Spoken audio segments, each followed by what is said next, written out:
প্রতি কাঠা 3.5 কোটি টাকা। ইয়েস ভিউয়ার্স, 3.5 কোটি টাকা দামের আমি আপনাদের জন্য নিয়ে এসেছি বসুন্ধরা ডি ব্লক। আপনারা যদি দেখেন যে এটা 100 ফিট রাস্তা, এই 100 ফিট রাস্তা অর্থাৎ বসুন্ধরার একদম, আমি যদি আপনাদেরকে সহজ করে বলি যে আপন মাঠ থেকে জাস্ট 2 মিনিট পায়ে হেঁটে এবং এখান থেকে জাস্ট 2 মিনিট পায়ে হেঁটে আপনারা পাবেন এভার কেয়ার হসপিটাল। অর্থাৎ এভার কেয়ার এবং এখানে আপন মাঠের ঠিক মাঝখানে এই যে জায়গাটা, এটা হচ্ছে D block, D for Dhaka, D block 6 number road.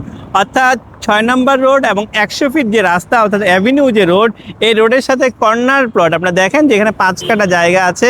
এই 5 কাঠা জায়গায় বিক্রয় করা হবে, প্রতি কাঠায় বিক্রয় করা হবে 3.5 কোটি টাকা। সো ভিউয়ার, যাদের বাজেট আছে, যারা এই ধরনের কমার্শিয়াল কাম রেসিডেন্সিয়াল একটা স্পেস কিনতে চান, তাদের ক্ষেত্রে আমি বলবো আপনারা দেরি না করে স্ক্রিনে যে নাম্বারটা আপনারা দেখছেন, এটি মালিকের নাম্বার, সরাসরি আপনারা মালিকের সাথে কথা বলে এই জায়গাটা কিনতে পারেন। ভালো থাকবেন, ধন্যবাদ সবাইকে, আসসালামু আলাইকুম।